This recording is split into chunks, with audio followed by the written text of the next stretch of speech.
वैभव सूर्यवंशी को आज खिलाना कितना इंपॉर्टेंट था या नहीं था। संजू को बाहर बिठाया गया जब मैच स्टार्ट नहीं हुआ था। After the toss there is some visuals regarding Sanju Samson and Gautam Gambhir, जहां पे गौतम गंभीर बात कर रहे थे संजू सैमसन से, उन्हें समझा गए थे। Then later on Sanju Samson उन्हें हक करते हैं, कुछ बातें होती है। इट मींस के गौतम गंभीर has clarified that Sanju Samson is not playing today. So the thing is कि संजू सैमसन को आपने बाहर कर दिया, वैभव सूर्यवंशी को अपने टीम में खिलाया। वैभव डिजर्व करता है, लेकिन जो सोचने वाली बात है, प्रॉपर आज बात करेंगे। स्टैट्स के ऊपर नहीं जाना है, क्या रन्स बने उसके ऊपर नहीं जाना है, चीजें कैसे चल गई हैं उसके ऊपर नहीं जाना है। हमने सोचना है कि डीप डाउन चल क्या रहा है इंडियन क्रिकेट में, जिसके कारण जो इंडिया की टीम ये जो 4 T20 मैचेस खेले हैं, इसमें से एक बारिश की वजह से पूरा नहीं हो पाया, नो रिजल्ट है, और बाकी के तीनों मैच जो है इंडिया हार चुका है। उसमें एक सीरीज है आयरलैंड वाली, 2-0 से हारे हैं, और अभी ये सीरीज जिस क्रूशियल मोड पे आ चुकी है, तो इंडिया के लिए अब ये सीरीज नॉकआउट बन गई है। अगर यहाँ से इंडिया को सीरीज जीतनी है तो इंडिया को 3-1 से सीरीज को जीतना पड़ेगा। दैट मीन्स कि जो बचे हुए 3 मैच हैं वो तीनों ही इंडिया को जीतने पड़ेंगे। अब यहाँ पे क्या होगा कि आपने वैभव सूर्यवंशी को मौका दे दिया संजू सैमसन की जगह के ऊपर। अभिषेक शर्मा ने 2 मैचेस खेले हैं, पहले में 20 गेंदों पे 50 बनाया था, आयरलैंड में 20 गेंदों पे 50 बनाया था, यहाँ 20 गेंदों पे 50 बनाया था। आज भी अच्छी पारी खेली, 43 रन की। हालांकि वो स्पार्क नहीं था जैसा कि अभिषेक शर्मा दिखाते हैं इंडिया के अंदर, बट फिर भी एक पारी उन्होंने खेली। अब अपने वैभव सूर्यवंशी को टीम में डाल लिया है, बाकी का जो बैटिंग ऑर्डर है वो एज इट इज है, तो यहाँ पे अब आप वैभव सूर्यवंशी को ड्रॉप नहीं कर सकते। आपने सोचा था कि आईपीएल में जिस तरीके से बल्लेबाजी वैभव सूर्यवंशी करते हैं उसी तरीके से वो यहाँ पे भी करते नजर आएंगे, लेकिन इंग्लैंड की कंडीशंस हैं। जोफ्रा आर्चर जो इंडिया में गेंदबाजी करता है, वो जोफ्रा आर्चर इंग्लैंड में आके कहीं ना कहीं उसकी पावर 1.5 और ऑलमोस्ट डबल भी हो जाती है। दूसरी तरफ इंग्लैंड के जो बॉलर्स हैं वो इंग्लैंड की कंडीशन को बेटर समझते हैं, और जिस तरीके से पावर प्ले के पहले 3 ओवर चले, वहां पे साफ पता चल रहा था कि बल्लेबाजों को आइडिया नहीं लग पाया कि बॉल किस पेस पे आ गई है, किस बाउंस पे आ गई है, स्विंग होगी नहीं होगी, सीधी आएगी, कुछ समझ नहीं आ रही थी। अभिषेक शर्मा ने मैनेज किया क्योंकि वो खेलना जानते हैं, इतना एक्सपीरियंस वो गेन कर चुके हैं कि उन्होंने रन्स बनाने हैं। अभी वैभव सूर्यवंशी ने 10 गेंदें खेली हैं, हार्डली 14 रन्स बनाए हैं, 2 छक्के मौजूद है उसमें से, एक जॉश टंग को लगाया, एक जोफ्रा आर्चर को लगाया। तो उनकी बल्लेबाजी से मुझे कोई इशू नहीं है, उन्होंने अच्छी बल्लेबाजी की। As a youngster, as a 15 years old kid, if you are performing in that situation in England, that will be fine for us. So यहाँ पे बिल्कुल अच्छे तरीके से उन्होंने बल्लेबाजी की, और उन्हें इसी कैमियो खेलने के लिए टीम में लाया गया है कि आप जाइए बल्ला घुमाइए। अगर आप 20-30 गेंदों पे वो 70-80-60 रनों की पारी हमें दे दें जो आपने राजस्थान रॉयल्स को दी है, तो इंडिया के लिए काफी ज्यादा बेनिफिशियल हो सकता है। अब यहाँ पे पहले बात करेंगे संजू सैमसन की। देखो, संजू सैमसन वर्ल्ड कप में 3 बैक टू बैक पारियां आती हैं, मैंने लास्ट वीडियो में बात की थी। Virtual quarter final, then semifinal, then final. अगर वो तीनों पारियां नहीं आती तो आज इंडिया की टीम 2026 वर्ल्ड कप में कहीं भी नहीं खड़ा होता, क्योंकि उन तीनों पारियों की बदौलत ही इंडिया उस वर्ल्ड कप को विन कर पाया, चाहे कोई इसके ऊपर विश्वास करे या फिर ना करे।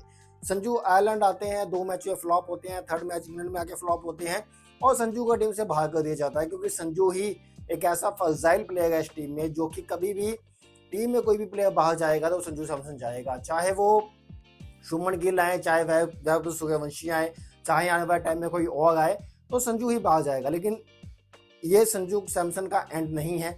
तो यहाँ पे संजू सैमसन आने वाले मैचेस में खेलते नजर आएंगे, लेकिन क्या वो इस तरीके से कंसिस्टेंटली खेल पाएंगे, इस पर मुझे डाउट है, क्योंकि वैभव सूर्यवंशी को अब आप बाहर नहीं बिठाएंगे। अगर आप एक मैच खिलाने के बाद वैभव सूर्यवंशी को बाहर बिठा देते हो, तो ना ही तो आपने संजू के साथ फेयर डिसीजन लिया, और ना ही अब आप जो है वैभव सूर्यवंशी के साथ फेयर डिसीजन ले गए हो। अब यहाँ पे ये चाहिए कि पूरी सीरीज वैभव सूर्यवंशी को दी जाए, देखा जाए कि किस तरीके से परफॉर्म कर गए हैं, किस तरीके से खेल गए हैं, ताकि हमें आइडिया मिले कि आने वाले टाइम में वर्ल्ड कप 2028 में, या जो अभी एशियन गेम्स होने वाली हैं, ओलंपिक होने वाला है, उसके अंदर हमें क्या ओपनिंग पेयर जो है वो खेलता हुआ नजर आएगा। तो ये तो बात हो गई संजू सैमसन की और वैभव सूर्यवंशी की। अब नीचे बात करते हैं ईशान किशन की। ईशान किशन अगर आप रिकॉर्ड उठा के देखोगे तो एक मैच में तो रन आउट हो जाते हैं, और बाकी के 2 मैचेस में इतने रन्स बने नहीं थे। तो आज रन्स बनाना काफी इंपॉर्टेंट था ईशान किशन के लिए। ग्राउंड के डायमेंशंस थोड़े से डिफरेंट तरीके के होते हैं इंग्लैंड के अंदर, न्यूजीलैंड के अंदर। तो यहाँ पे एक साइड बड़ी थी, एक साइड छोटी थी, तो यहाँ पे बल्लेबाज को देखना पड़ता है, गेंदबाज को देखना पड़ता है कि मुझे कौन सा ओवर डालना है, किस साइड से डालना है। बल्लेबाज को देखना पड़ता है कि मुझे किस साइड को जो है टारगेट करना है, क्योंकि बड़ी साइड होती है तो वहाँ पे कैचेस के चांस बने रहते हैं। तो यहाँ पे ईशान किशन ने काफी स्मूथली बैटिंग की, वो स्पार्क देखने को नहीं मिला जो इंडिया में ईशान किशन से देखने को मिलता था। अब बात करते हैं श्रेयस अय्यर की। श्रेयस अय्यर आज प्रॉपर मूड में लगे, अच्छी बल्लेबाजी की, 22 गेंदों पर 37 रन बनाए और उन्होंने जब तक वो क्रीज पे मौजूद थे इंडिया टीम नियरली 10 के स्ट्राइकर से बल्लेबाजी कर रहा था और मुझे उम्मीद थी कि इंडिया आज 210-220 के राउंड जाने की सोच रहा होगा। लेकिन वहां पे आता है ट्विस्ट, श्रेयस अय्यर आउट होते हैं, शिवम दुबे आउट होते हैं, अक्षर पटेल रन आउट हो जाते हैं और देन जो है ईशान किशन भी आउट हो जाते हैं। तो यहाँ पे जो लास्ट में हर्षित राणा है उन्होंने एक छक्का लगाया, तिलक वर्मा ने लास्ट में 2 छक्के एक चौका लगाया, तो टीम किसी तरीके से 190 तक पहुंच गया। अब यहाँ पे लग रहा था कि जो इंडिया है वो इस टारगेट को डिफेंड कर पाएगी, लेकिन जैसे ही बॉलिंग स्टार्ट होती है अर्शदीप सिंह के हाथ में गेंद आती है, इंग्लैंड की कंडीशन से बॉल स्विंग हो रहा है तो अर्शदीप सिंह उसका प्रॉपर फायदा उठाते हैं। लेकिन पहले ओवर में 2 विकेट्स गिरने के बावजूद जो कि जॉस बटलर और फिल सॉल्ट थे और वो पावर प्ले के अंदर खड़े हो जाते तो मैच आपका बिल्कुल ही फिनिश हो जाता। तो वहां पे बैक टू बैक विकेट्स तो मिली, लेकिन जो चीजें जिस तरीके से चली हैं वो सही नहीं है। अगर आप एक ओवर में 27-29 रन खाते हो 2 विकेट निकालने के बाद पहले ओवर में, तो वो कहीं से भी जस्टिफेबल नहीं होगा, क्योंकि 2 ओवर इन 18 ओवर्स के अंदर 18 तो हुए नहीं है, 17 हुए हैं। अगर हम 2 ओवर वो निकाल दें, इन 17 ओवर्स के अंदर आपने जो मर्जी किया हो, लेकिन जो 2 ओवर आपने डाले हैं, एक रवि बिश्नोई ने और एक अर्शदीप सिंह ने, एक ने 27 खाया है, एक ने 29 खाया है, तो आप देखिए कि आप नियरली 190 आप डिफेंड कर रहे हो, जिसमें से ऑलमोस्ट 55 रन जो है आपने 2 ओवर्स के अंदर ही दे दिए हैं। तो पीछे आपके क्या बचा है? पीछे आपके बचा है नियरली 135 रन जो कि आपने 17 ओवर्स में डिफेंड करने हैं और उस इंग्लैंड की बल्लेबाज के सामने वो डिफेंड नहीं हो सकता। तो यहाँ पे जो बातें अब चलनी स्टार्ट होंगी कि श्रेयस अय्यर सही कप्तानी नहीं कर रहे, श्रेयस अय्यर की टीम जो है वो जीत नहीं पा रही, तो इसके पीछे का जो रीजन है वो कहीं ना कहीं इंडिया की गेंदबाजी है। जो आयरलैंड के अंदर हुआ वहां पे रन्स बने, वो रन्स कहीं ना कहीं पार स्कोर से काफी ऊपर चले गए, क्योंकि वो जो विकेट्स थी वो इतनी ज्यादा रन्स करने वाली थी ही नहीं। तो यहाँ पे जो दिक्कत आ गई है वो दिक्कत कहीं ना कहीं इंडिया की गेंदबाजी में आ गई है। अगर हम वर्ल्ड कप उठा के देखें तो हमने इंग्लैंड के साथ जो मैच खेला वहां पे नियरली हम 250 चेस करवाने वाले थे और वो इंग्लैंड 250 चेस कर भी देता सेमीफाइनल के अंदर, और वो रिकॉर्ड कम से कम आने वाले 10 साल तक बना रहता कि किसी टीम ने सेमीफाइनल के अंदर 250 चेस कर दिया। लेकिन वहां पे आते जसप्रीत बुमराह एक ओवर में केवल 6 रन ही देते हैं और इंडिया टीम को उस सिचुएशन से बाहर निकालते हैं। तो यहाँ पे इस टीम के अंदर अगर आप गेंदबाजी की बात करोगे तो मैं एक बार स्टैट्स खोल लेता हूं, तो इस टीम में जो गेंदबाजी है, रवि बिश्नोई 4 ओवर में 60 रन उन्होंने दिए हैं और मुझे समझ नहीं आया कि रवि बिश्नोई को आपने किन बेसिस के ऊपर इस टीम में ऐड किया है, क्योंकि रवि बिश्नोई आते हैं तेज तेज गुगली बॉल्स डालते हैं, लेग स्पिन तो वो डालते नहीं है। हालांकि इस आईपीएल में शायद उन्होंने लेग स्पिन के ऊपर काम किया, लेग स्पिन बंदा डालते नहीं है, बॉल आता है गुगली पे गुगली डाल रहा है या फ्लिपर बॉल डाल रहा है, और उस बंदे को राजस्थान की टीम ने पिक किया और कुछ टाइम के बाद रवि बिश्नोई को भी टीम से बाहर बिठा के देन जो यशराज पुंजा थे वो उनकी जगह खेल गए थे और बैटर स्पिन करके दिखा गए थे राजस्थान की तरफ से। तो रवि बिश्नोई इस टीम में किस तरीके से आ गए वो मेरी समझ से बाहर है। दूसरी बात, इस टीम के अंदर हर्षित राणा है, अर्शदीप सिंह है। अर्शदीप सिंह एक टाइम पे बहुत अच्छी डेथ बॉलिंग करते थे और हमने पिछले 3-4 सालों में काफी ज्यादा नाम सुना है अर्शदीप सिंह का कि अर्शदीप सिंह जब गेंदबाजी करते हैं तो बहुत ही ज्यादा बेटर तरीके से यॉर्कर्स एग्जीक्यूट करते हैं। लेकिन इस साल का जो आईपीएल रहा, इस साल का जो वर्ल्ड कप रहा और इस साल का जो है अभी तक का सीजन चला है इंडिया का, तो यहाँ पे वो बैटर यॉर्कर नहीं डाल पा रहे हैं, बैटर डेथ बॉलिंग नहीं कर पा रहे हैं, जो कि बहुत ही बड़ा कंसर्न है। जसप्रीत बुमराह इस टीम में मौजूद नहीं है। हर्षित राणा से मुझे कोई दिक्कत नहीं है, बंदा परफेक्टली शॉट्स भी लगा रहा है, नीचे से आके बॉलिंग भी अच्छी कर रहा है, विकेट्स भी निकाल रहा है, तो हर्षित राणा को हम छोड़ देते हैं। अक्षर पटेल बढ़िया गेंदबाजी करते हैं। वरुण चक्रवर्ती ने 4 ओवर में केवल 37 रन दिए, 1 विकेट निकाला, तो इनके भी ऑलराउंड जो स्टैट्स हैं बिल्कुल ठीक है। यहाँ पे जो इशू आया वो इशू आया जो अर्शदीप सिंह ने 1 ओवर में 27 रन दे दिए और रवि बिश्नोई ने जो 3 नॉक बॉल डाल के 1 ही ओवर में रन उठा दिए। अब यहाँ पे आप स्ट्रेट वे जो है श्रेयस अय्यर को ब्लेम नहीं कर सकते।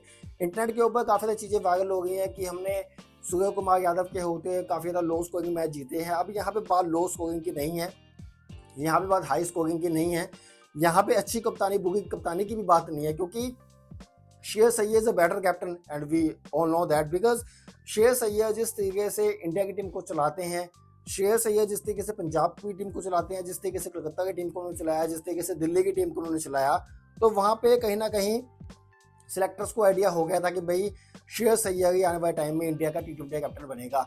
अगर जो सिलेक्टर्स हैं उन्होंने किसी भी प्लेयर को मौका दिया है तो एक लंबा रन दिया है, चाहे वो शुभमन गिल थे, 4-5 सीरीज उन्हें मिली इंक्लूडिंग एशिया कप, अच्छा परफॉर्म नहीं कर पाए। अगर वो वहां पे अच्छा परफॉर्म करते थे तो आज शायद ये डिबेट होती ही नहीं कि श्रेयस अय्यर टीम के कैप्टन कैसे बन गए, क्योंकि वहां पे फिर जो है तीनों फॉर्मेट का एक कैप्टन होता है, वो था शुभमन गिल। शुभमन गिल ने वहां पे ग्रैब नहीं किया।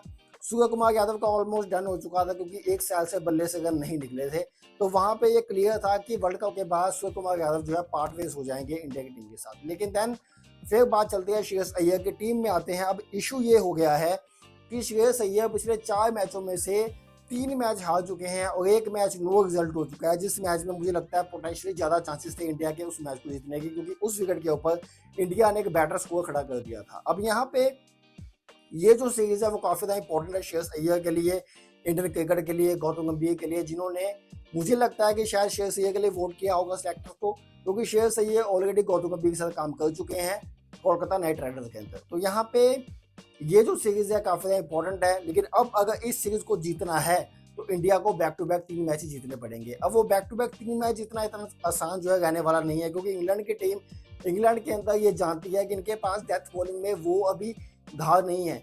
यहाँ पे कहीं ना कहीं भुवनेश्वर कुमार को ट्राई किया जा सकता था, लेकिन इंडिया की टीम सोचती है कि भाई इसकी उम्र ज्यादा हो गई है, उसके बाद उसकी स्किल खत्म ही हो गई है, तो भुवनेश्वर कुमार तो रेस में है ही नहीं। जसप्रीत बुमराह को रेस्ट किया गया है, तो एटलीस्ट आपके पास कोई ना कोई ऐसा बॉलर चाहिए था जिसके पास पक्के यॉर्कर होते और वो इस टीम को आगे लेके जा सकता है। चाहे वो विजय कुमार विशाख होते पंजाब के, चाहे वो टी नटराजन होते, या कोई ऐसा गेंदबाज साकिब एक गेंदबाज आए थे, मुझे उनका नाम नहीं याद आएगा प्रॉपर, साकिब हसन थे या कुछ ऐसा नाम था, जो कि हैदराबाद की तरफ से खेले थे। तो वैसे कोई गेंदबाज हो सकते थे जिन्होंने काफी अच्छा परफॉर्म किया था, क्योंकि इंग्लैंड के अंदर अगर आपके पास स्पेस मौजूद है, थोड़ी बहुत आप गेंद को हिला सकते हो, तो कहीं ना कहीं आपके लिए एक बेटर ऑप्शन बन जाती है। लेकिन यहाँ पे इस मैच के अंदर मुझे नहीं लगता कि कुछ ज़्यादा पॉजिटिव इंडिया के लिए हैं। अभिषेक शर्मा ने 43 रन बनाए, वो रन बना गए हैं। वैभव सूर्यवंशी का आपने एक्सपेरिमेंट किया संजू सैमसन को बाहर बिठा के, तो यहाँ पे ये भी एक्सपेरिमेंट आपका फेल रहा। उसके बाद Tilak Varma down the order जाते जा रहे हैं, 5 से 6 नंबर अब वो जा चुके हैं। इसके पीछे रीजन ये था कि शिवम दुबे प्रेशर सिचुएशंस में बढ़िया बल्लेबाजी करते हैं, लेकिन यहाँ पे ऊपर मौका दिया गया, बल्ले बॉल नहीं लगा और वो कैच आउट होकर चले गए। लास्ट में तिलक वर्मा ने ही आपको वहां से वापसी करवाई। तो यहाँ पे ये जो टीम है ऑन एंड ऑल बल्लेबाजी का डिपार्टमेंट प्रॉपर ठीक है, लेकिन गेंदबाज कहीं ना कहीं एक ना एक ऐसा एक्सपीरियंस भी ना चाहिए था जो इस टीम को आगे लेके जाता। गुरनूर बगाड़ ने काफी अच्छा परफॉर्म किया था अफगानिस्तान के खिलाफ, अच्छी पेस से गेंदबाजी करते थे, अच्छी लाइन पे गेंदबाजी कर रहे थे, तो उन्हें कहीं ना कहीं मौका दे देना चाहिए था। लेकिन यहाँ पे अब जो टीम है वो यही है। मुझे लगता है कि रवि बिश्नोई को आपको ड्रॉप करना चाहिए यहाँ से, और प्रिंस यादव को इस टीम में अभी के अभी लेके आना चाहिए, क्योंकि प्रिंस यादव एक ऐसा गेंदबाज है जो कि आपको विकेट्स भी निकाल के देगा, अच्छे पक्के यॉर्कर भी लगाएगा और आपकी टीम को कहीं ना कहीं गेंदबाजी में लीड करता भी नजर आ सकता है। क्योंकि इस टीम के पास प्रसिद्ध कृष्णा है, कृष्णा जी के ऊपर शायद कॉन्फिडेंस नहीं होगा अभी टीम को। सुयश शेगड़े गेंदबाजी में भी नीड है, वॉशी सुंदर का तो कोई नीड है ही नहीं यहाँ पे। तो प्रिंस यादव को स्ट्रेट अवे रवि बिश्नोई की जगह इस टीम में लेके आना चाहिए।